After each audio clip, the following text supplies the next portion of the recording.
the signs at the time of death. So what signs come to the mind of a person who is about to die? Now there are 3 signs mentioned here, and these 3 you met in the 3rd chapter also. So on page 138 they are mentioned in the notes and in the guide. So they are Kama Nimitta and Gati Nimitta. So now the manual describes in some detail how they manifest themselves to the mind of a dying person. Now in the case of those who are about to die, at the time of death, that means just before death consciousness arises, just before death comes, one of the following presents itself according to circumstances through any of the 6 sense doors.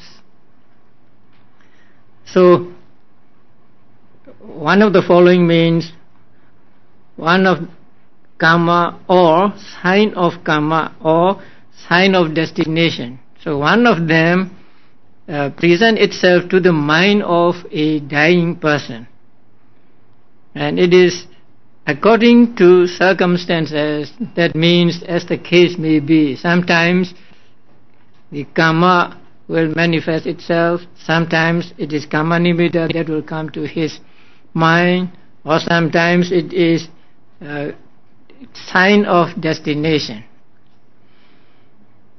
And in one commentary it is stated that according to circumstances mean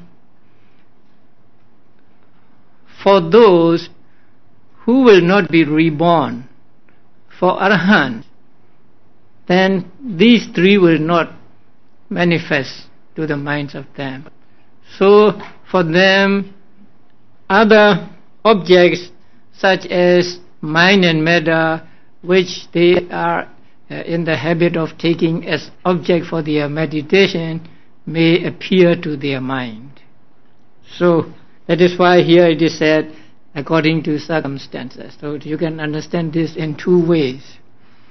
The first is karma will come, or it will be a sign of karma, or it will be a sign of destination that will come to his mind. The second explanation is according to circumstances, mean according to individuals. That means those who are not to be reborn. So for them, these karma and others will not appear to their minds, but the other mind and matter which they are in the habit of taking as objects for their meditation. So any one of the following 3 will present itself to the mind of a dying person, and they present themselves or they become manifest through the force or power of karma. Because of the power of karma that is going to give rebirth as result, these become manifest to the mind of a dying person. Now the first one is called karma. Now you know what karma is. Karma, that is to produce rebirth linking in the next existence. So the karma which is to give result, to produce rebirth. So that karma may come to his mind. So he may remember this karma clearly in his mind, as though he were doing that karma right at that moment. So that karma can be the wholesome karma as well as unwholesome karma. So whether it is wholesome or unwholesome, this karma will manifest itself to his mind. Sometimes it is not the karma itself, but the sign of karma will manifest to his mind. Now, so the sign of karma means the 6 kinds of objects: visible object, audible object, and so on, 6 kinds of objects that had been apprehended previously at the time of performing the karma.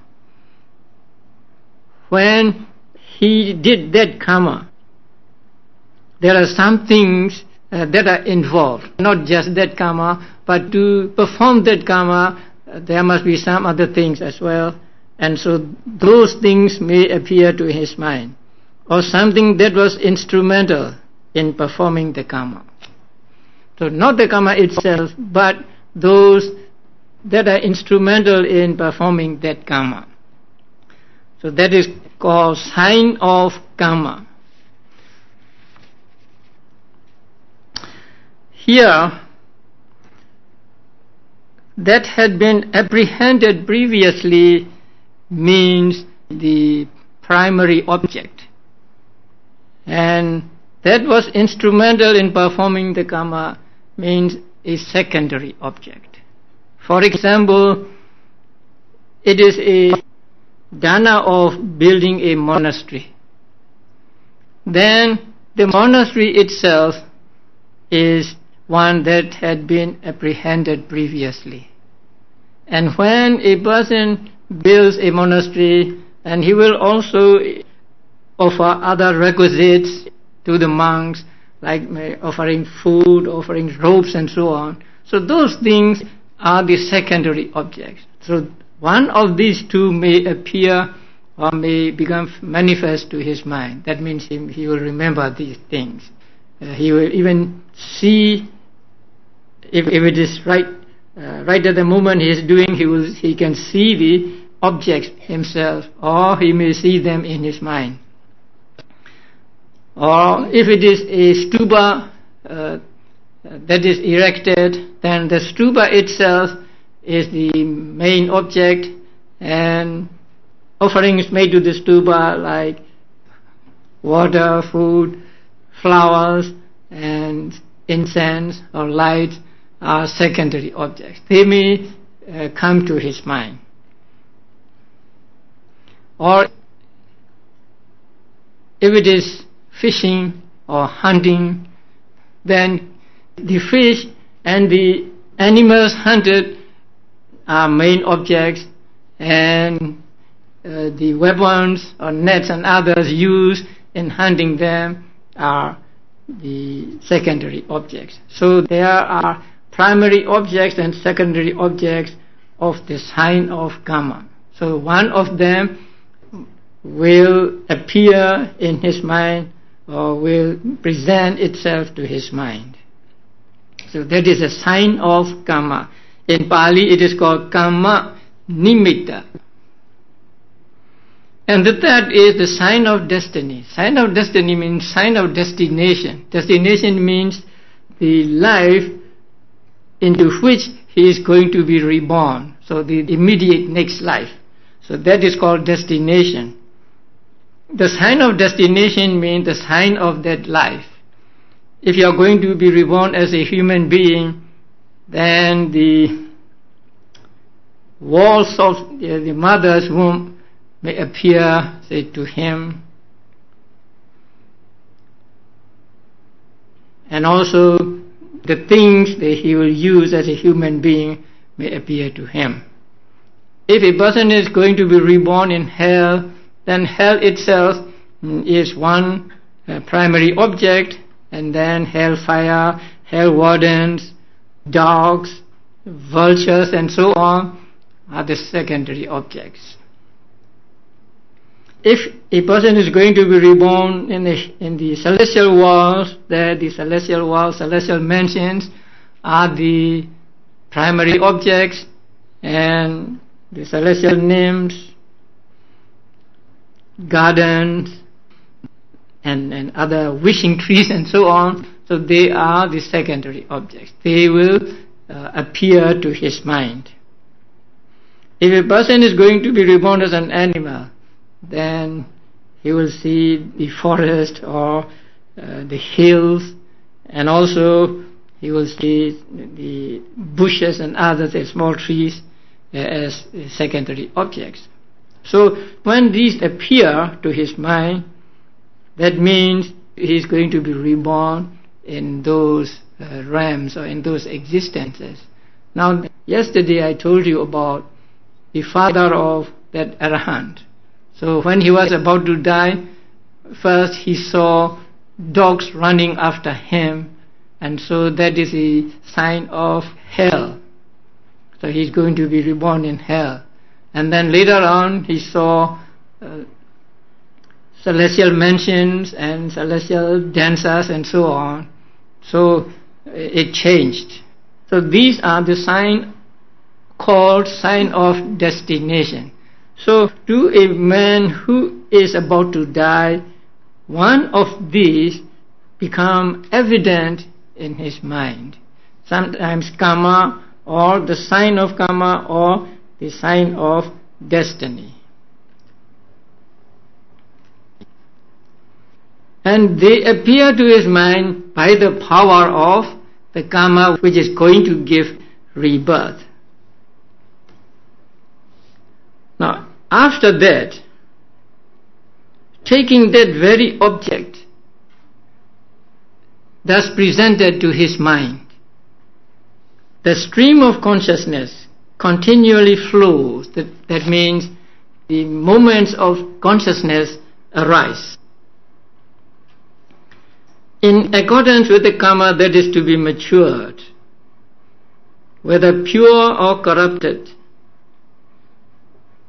So, taking that object, there will arise in his mind the stream of consciousness or the flow of consciousness. And that stream of consciousness may be pure or it may be corrupted. That means if the karma is a kusala karma, that is to give results, then the stream of consciousness is pure. If it is the akusala karma that is going to give results, then his stream of consciousness is corrupted. And in conformity with the state into which one is to be reborn, it flows continually, mostly inclining towards that state. I want you to follow with the book. Now I place mostly in front of inclining. Mostly inclining towards that state. So when a person is about to die, his mind is inclined towards the life or towards the existence which he is going to be reborn. It is like when you have to go to a place, before going there your mind is inclined towards that place. So in the same way, now the mind of a dying person inclines towards that state, that means that existence, that life, the future one. Now, it is for those who die peacefully and natural death.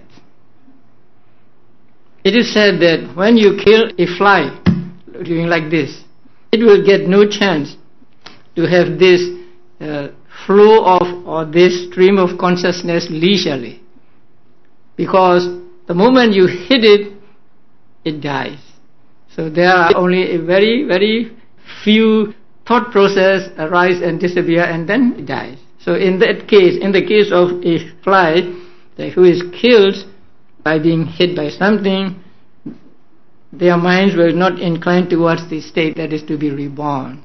So that is why we say mostly inclining towards that state. Sometimes it may not incline towards that state for those who die sudden death. Or that rebirth productive karma presents itself to its sense door in the way of renewing.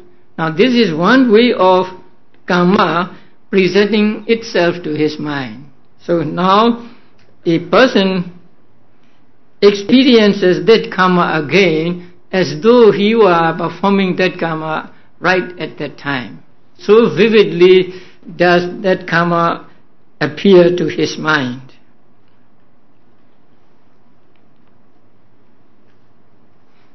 Now, to one who is on the verge of death, either at the end of a cognitive process consciousness or at the dissolution of mind continuum, the death consciousness, the consummation of the present life arises and ceases in the way of death. Now death occurs. So to one who is on the verge of death, who is close to death, either at the end of a cognitive process consciousness or at the dissolution of life continuum, the death consciousness arises and ceases by way of dying. Now you need to have the diagram of dying thought process to understand this.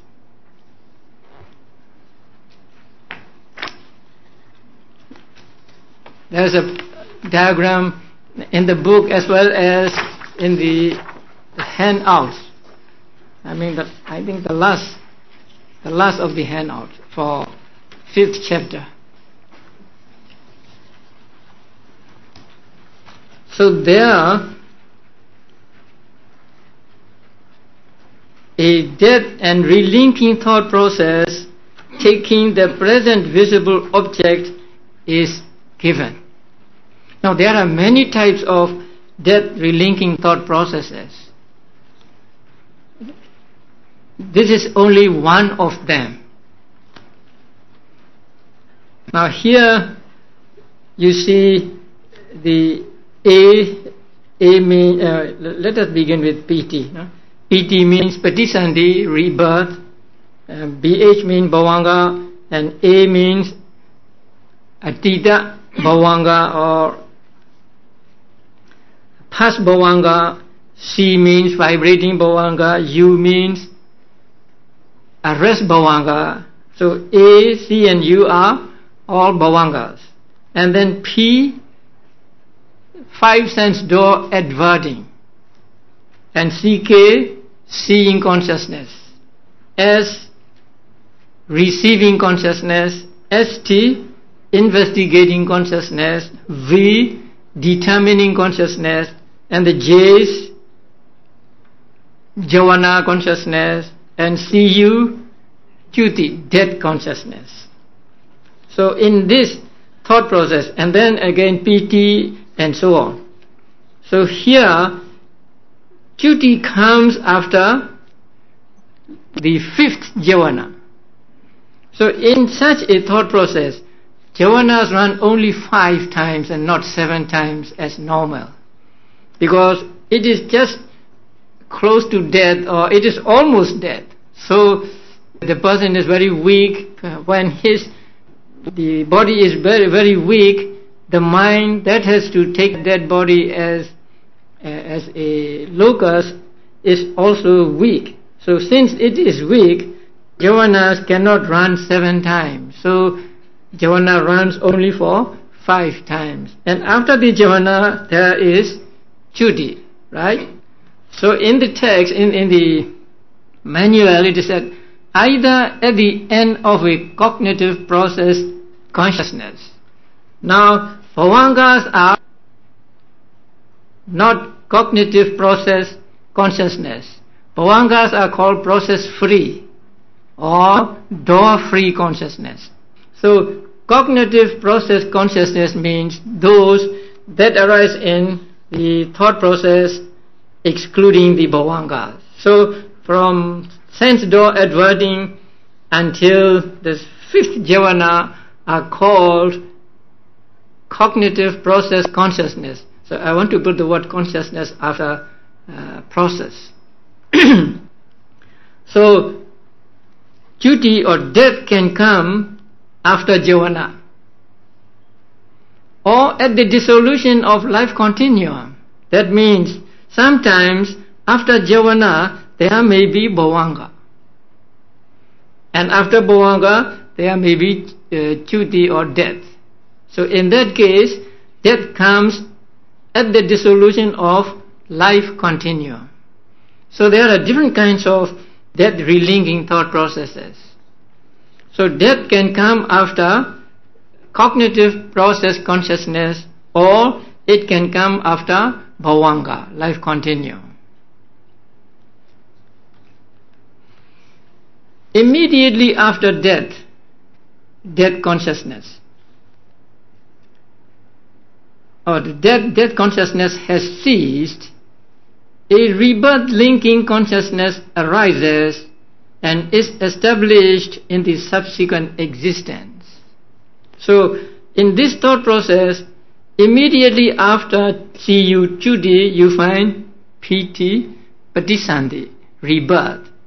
So, immediately after death, there is rebirth.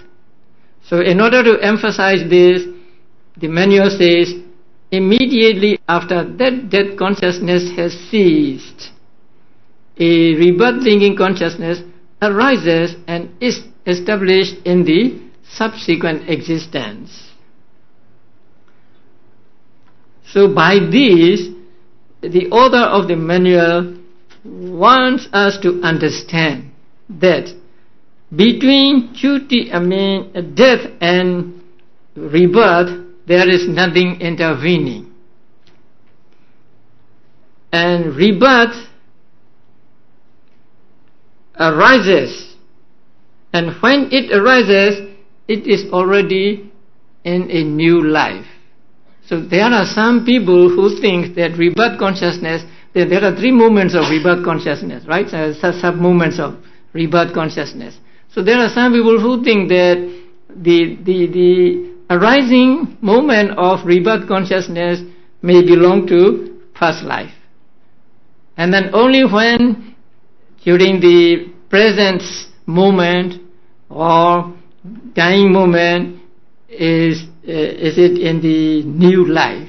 So in order to refute such understanding or misunderstanding, the author said, rebirth linking consciousness arises and is established in the subsequent life. That means as soon as it arises, it is already in a new life. So here we have two lives here, life 1 and life 2. We can call life 1 old life and life 2 new life.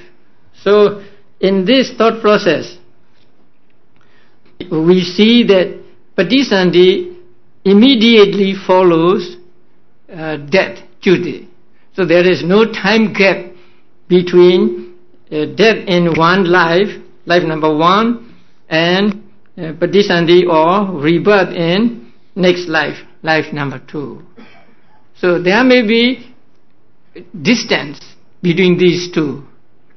One may die here and be reborn in the Deva world or in the Brahma world. So there may be thousands of miles of distance intervening between death and rebirth. But as to time, there is no time gap. Immediately after death, rebirth arises. So there is no such thing intervening between death and rebirth. Now, Theravada Buddhism does not accept that there is an interim life between, let us say here, life number 1 and life number 2. Now, many people believe that way. When a person dies, then he is reborn as a ghost for 7 days or 49 days, right? And he may be roaming about near his house, and then only after the end of 7 days or 49 days, as the case may be, is that person reborn in a new life. So that is called in Pali Antara Bhava. So even among the Buddhists, because there are many Buddhist sects, so even among the Buddhists, some Buddhist sects believe that there is this interim life between two lives. But Theravada Buddhism does not accept that. So in order to show that there is no such thing as an interim period between death in one life and rebirth in another, the author here says, the rebirth linking consciousness arises and is immediately established in the subsequent life. And also, immediately after that has ceased, immediately after the death consciousness has ceased, there is there is rebirth consciousness. Now, I want to use Pali words more. I want to make you more familiar with Pali words. But sometimes I think that you may not be familiar with the Pali word, so I refer to the English. So, immediately after death consciousness has ceased, rebirth linking consciousness arises. When it arises, it is already in the new life, life number 2 here. So that we must understand clearly. And as I said, Theravada Buddhism does not accept the interim life between 2 lives. So for Theravada Buddhists, that what they call interim life must be one separate life. We do not call it an interim life, but that is just one life. Suppose if a person dies and is reborn as a ghost. So that rebirth as a ghost is one separate rebirth, not just something like a buffer zone between 2 lives. So we take that also as a separate life. So in this case, there are 3 lives. Now this life, and then life as a ghost, and then again reborn as the human being or as a deva. So in order to show that there is no interim life, the author says immediately after that has ceased, a rebirth linking consciousness arises. And when it arises, it is already in the new life. Now, here we must understand that rebirth consciousness, patisandhi, is not a result of death consciousness. That is very important. This when I say patisandhi, you understand, right? So this rebirth is the result of karma in the past. There is some karma in the past, and that karma, a productive karma, produces this rebirth. And when that past karma produces the rebirth, the karma at the jhana moments here support that karma.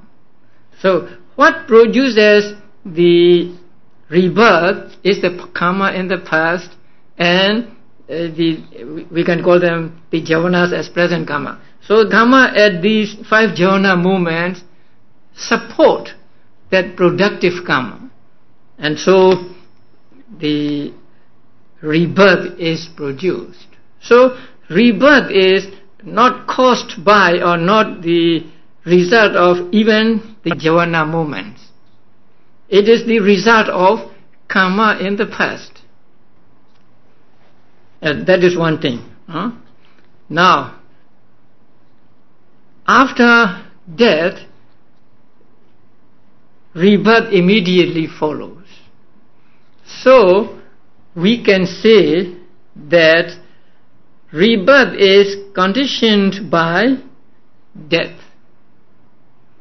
And when we say conditioned by death, we do not mean produced by death. We mean just death consciousness disappears so that rebirth consciousness can arise.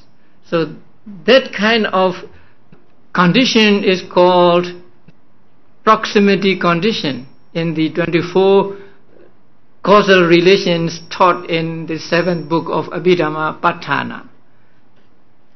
In that sense, death conditions rebirth.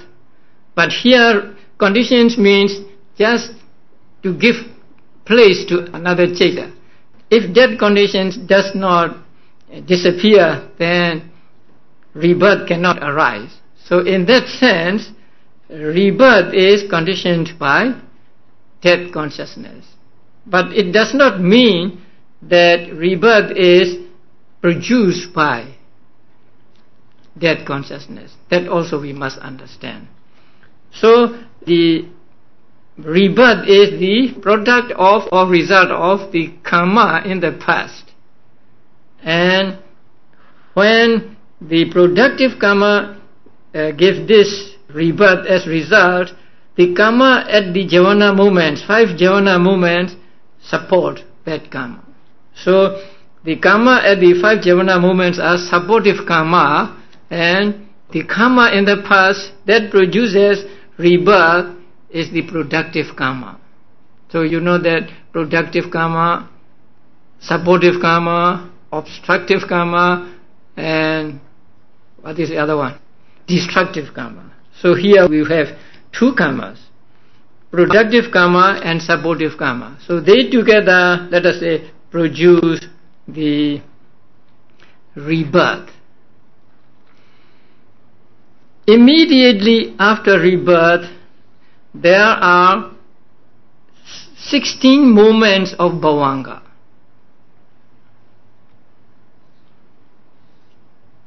It is not mentioned in the manual. So 16 moments of bhavanga. After 16 moments of bhavanga, there is one thought process. And that thought process begins with M, Manodvara Vajana, mind or adverting. And then there are 7 jhanas. And then bhavanga again. So this is one example of death relinking thought process. So there are many others. But even this one thought process is not easy to understand. Now here, we must understand also what objects the individual types of consciousness take in this thought process. Now, the first patisandhi, that means patisandhi of this life, let us say. So, that patisandhi may have taken karma, K, or karma nimitta, Kn, or gati nimitta, Gn, as object. One of these. Since one of these is the object of the patisandhi or relinking at the left end of the diagram, BH also takes that as object. And A, C and U are also bhavangas, right? Pas bhavanga, vibrating bhavanga and arrest bhavanga. So they are also bhavanga. So they take the same object as the patisandhi at the beginning. There's an equal sign, meaning their object is also K or Kn or Gn on the left. Now, when this thought process arises, there is a visible object. Suppose a dying man is seeing some things that are involved in doing the act. So there is a seeing, something to be seen, or a visible object. So that visible object arises here after the bhavanga, or that visible object arises together with the Atita bhavanga, the past bhavanga. Although it arises there, past bhavanga does not take it as an object, because it must take the K or Kn or Gn. And then the vibrating bhavanga and arrest bhavanga also do not take that present visible object as object, because they must take the object of the patisandhi before them, and so they must take one of the 3 K, Kn or Gn. But P, adverting towards the object. So P takes the present visible object as object. And then CK as the O until the 5th J takes that present object as object. So it is very precise there. So again, let us start from the beginning. So the first PT takes K or Kn or Gn as object. Then the bhavangas, including past bhavanga, vibrating bhavanga and rest bhavanga take the same K or Kn or Gn as object. Now when the past bhavanga arises, present visible object also arises. So they arise at the same time. But the bhavangas, the three bhavangas, do not take that present visible object as object. So they take, as usual, the karma or karma nimitta or gati nimitta as object. Now, turning towards the object, five sense door adverting. From that moment, the mind takes the present visible object as object. And that object is here karma nimitta. And then the other stages following until the fifth jhana take the present visible object as object. Then what about Chuti? What about dead consciousness? What does it take? It must take the same K or Kn or Gn that is taken by the rebirth at the beginning of life one. Then there is Patisani in life two, rebirth consciousness. That rebirth consciousness takes the present visible object as object. That means that present visible objects outlive this life. It may go on to next life. At Chuti, a person dies, so he is no more. Now at Patisandi, it is a new life. Although it is a new life, the present visible object is still existing because it has not reached the 17th thought moment. So the rebirth in life two takes present visible object as object. But still there are two more moments to fill the 17th moment. So the bhavanga, first bhavanga and second bhavanga after the rebirth also take that present visible object as object. When the process reaches the third bhavanga, present visible object ceases, disappears. So at the moment of third bhavanga, it has become past. So bhavanga 3 takes the same karma nimitta, the present visible object, but now it is past. So you may write past after Kn above the H3. It is the same Kn which was present before its arising. But when it arises, it has already disappeared. So it has become a past object. And since bhavanga must take the object of Patisandi, a rebirth, it takes that Kn as object, which is now past. And then all through life two, whenever bhavangas arise, they must take this past karma nimitta as object. And then when death occurs at the end of this life two, that death must take this Kn past as object.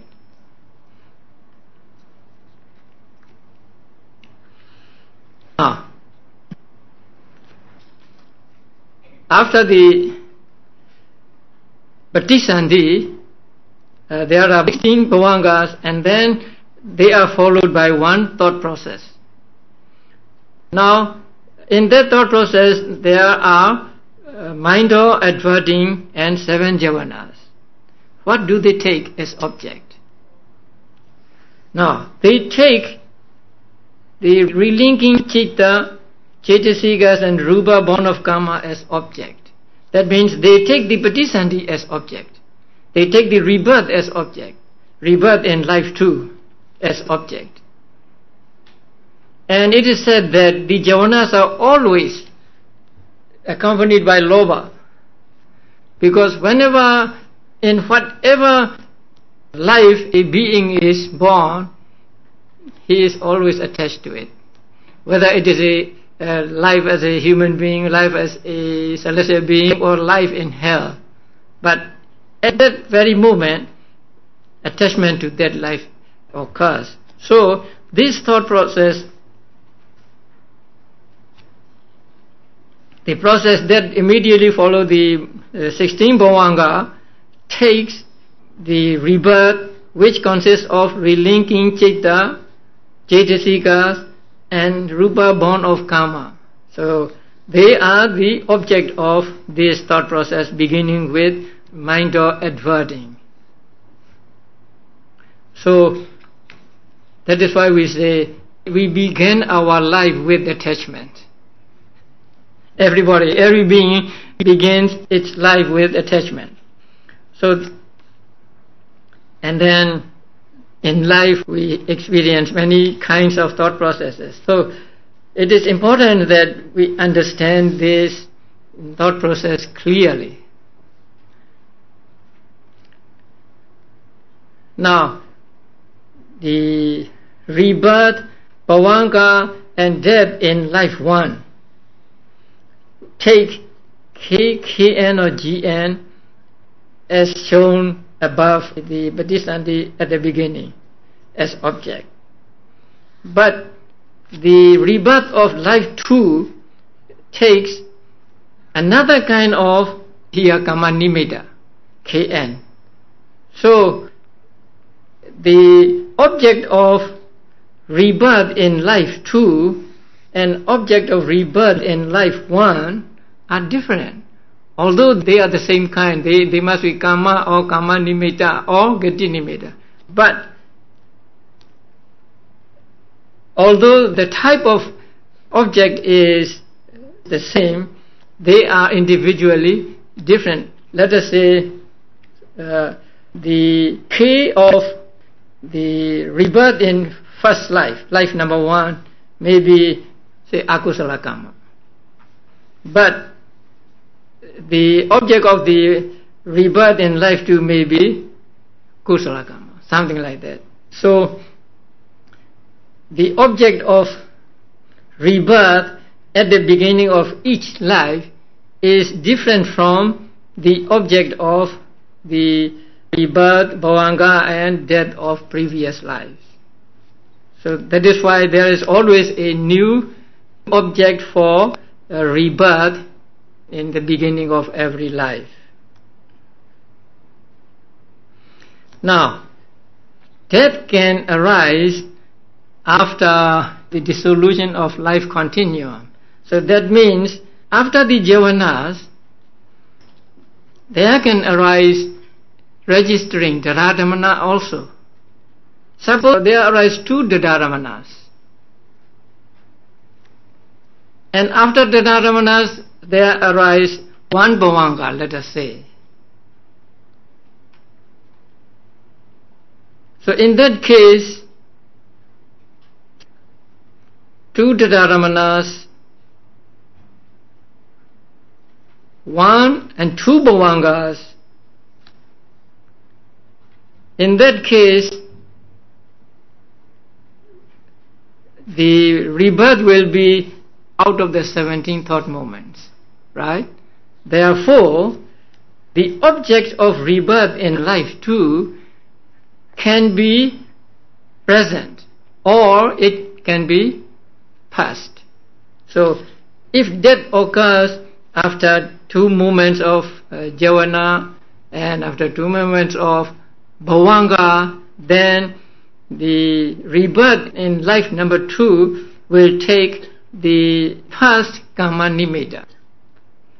So the object of patisandhi in life 2 can be present, like in this diagram, or it can be past if we take the death to arise after the dharamana and bhavanga.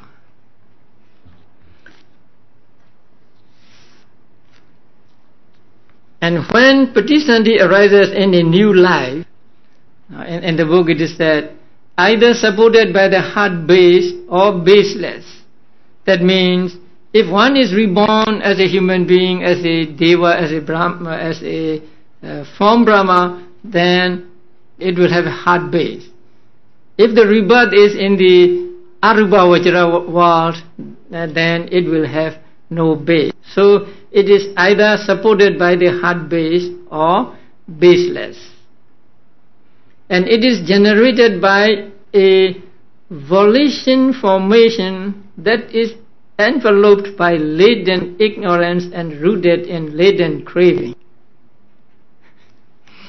Now, the rebirth is generated by karma, right? So here, volitional formation means karma. So rebirth is generated by karma. And that karma is enveloped by latent ignorance and rooted in latent craving as is appropriate. I want to move as is appropriate after in latent craving. Now that means you need to understand patthana here. Suppose there is karma. So when we acquire karma, this karma may be accompanied by ignorance and craving. These two are the basis for us to acquire karma. If we do not have ignorance and craving, we will not acquire karma. Whatever we do will be just doing like those of the arahants. So, whenever we do a karma, this karma is enveloped by latent ignorance and rooted in latent craving. Now, this can mean two things. The karma may be accompanied by ignorance and craving, or it is not accompanied by ignorance and craving, but it is influenced by the ignorance and craving. For example, an unwholesome karma. If it is an unwholesome karma, it will be enveloped by ignorance, right? Ignorance always accompanies akusala karma. And if the akusala is desiring something, the attachment to something, then it will be rooted in latent craving also. But if it is a kusala karma,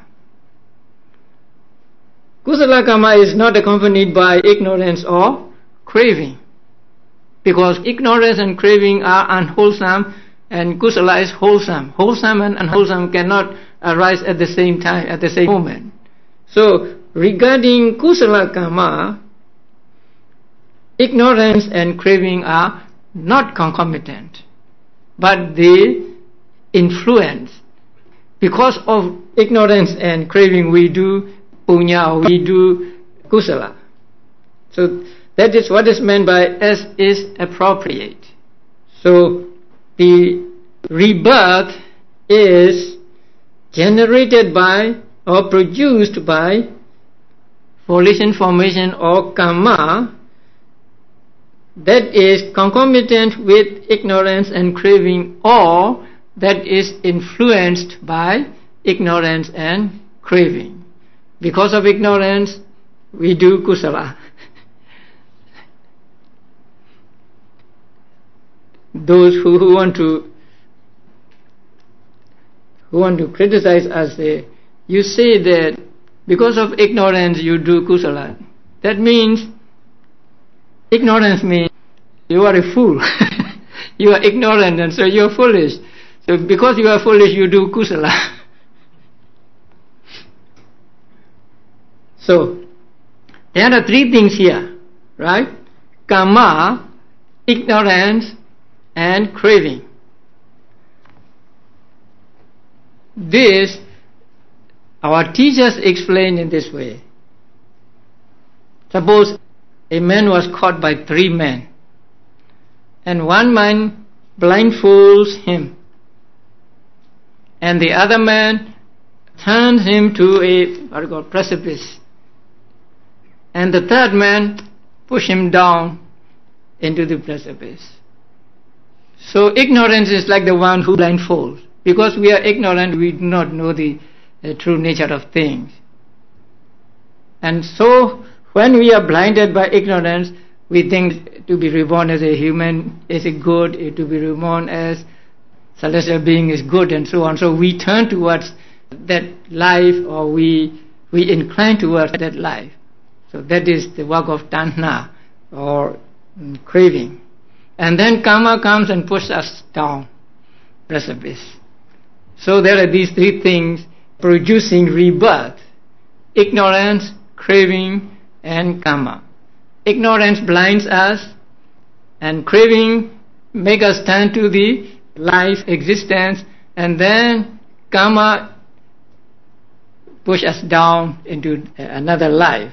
So the rebirth consciousness, or rebirth linking consciousness, is generated by karma, so that is enveloped by latent ignorance and rooted in latent craving. That rebirth linking consciousness, so called because it links together the two consecutive existences.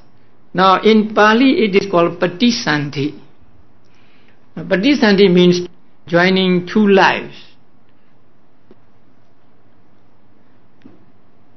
So it is called patisandhi because it links together the two lives, two consecutive lives. And it is conjoined with its mental adjuncts. This is no strange thing. Every consciousness is accompanied by mental factors. So the rebirth consciousness is accompanied by mental factors. So it is conjoined with its mental adjuncts and acts as the forerunner to the connascent states. Mind is a forerunner of all mental states. Buddha said in Dhammapada.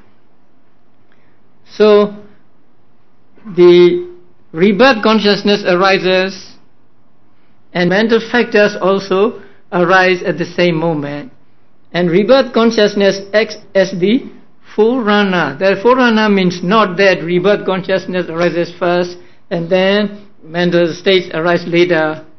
It means rebirth consciousness is a leader, or the chief of the mental states that arise together as their locus of foundation. That it is called forerunner not because it runs in front of the mental factors, but because it is the foundation, or depending on which the mental states or cetasikas arise. So the rebirth consciousness that is said to arise immediately after death is generated by karma, and that karma is accompanied by or influenced by ignorance and craving, and that consciousness is called relinking, or in Pali patisandhi, because it joins together the two consecutive existences, and as it is its nature, it is accompanied by cetasikas or mental factors. Although they arise together, this ceta is their chief or their leader, because without this ceta, the other mental states or cetasikas cannot arise. Now, let us see at Chutti and Patisandhi again. We say that a person dies here and he is reborn in the next life, reborn as a human being or reborn as an animal or whatever. So we are saying this as though something from this life moves to another life. Now he is here, he dies, and then he is reborn there. Now this we say because there is no other way to say, to explain this. We have to use this conventional language. Even Buddha said that I was Hermit Sumira for incalculables and 100,000 eons ago, and then the same Sumira is now me, or something like that. But according to the teachings of Abhidhamma, nothing moves from this life to another life. Nothing goes from this life to another life. So whatever arises in the next life are newly produced mind and matter. Not that mind from this life goes over to that life, or material properties from this life go over to that life. So whatever arises in the next life, say relinking Cheta, Chetasika and Rupa born of karma, are new things, not any one of the old Nama and Rupa from the life one going over to the new life, life two. That also we must understand. So, in fact, even before death, even we are living, at every moment, there is a new pair of Nama and Rupa arising and disappearing. Like the movie picture I explained yesterday. So, even while living, at every moment, there are new Nama and Rupa arising and disappearing. So how can Nama and Rupa from this life move to or go over to the next life? So they arise here and they cease here. And in the next life, new Nama and Rupa are produced. Although they are new, they have a kind of connection with the previous life. Because rebirth in life 2 is the result of karma in life 1. So they have this connection as cause and effect. That is why there is the order of giving results to a person belonging to the same continuity. That means my karma gives results to me and not to you, and your karma gives a result to you and not to me. Because although at every moment we are different, there is a kind of continuity going on. So it is important to understand this, because if we do not understand properly, we can fall into one of the two wrong views. One view is the life goes on, mind and matter goes on. So that is the eternity view. Or everything is finished at duty, and next life is just a new life which is not connected whatsoever with the past life. So if we take that way, we fall into another wrong view called annihilation view. So we must steer properly between these two extremes. So this is explained by the similes of an echo. You shout into a cave, and then the echo comes back to you. And the echo is not your original voice. But without your original voice, there would have been no echo. So in the same way, here also, what is reborn there is not what dies here. But it is not totally disconnected or not totally new from the past life. So one simile is that echo, and another simile is a lamp. So you light your lamp from another lamp, then your lamp gets the light. So that light is not the same light as the other lamp, but you get the light not without the lamp of the other person. So it is neither one nor the other. And also it is explained by impression of the seal.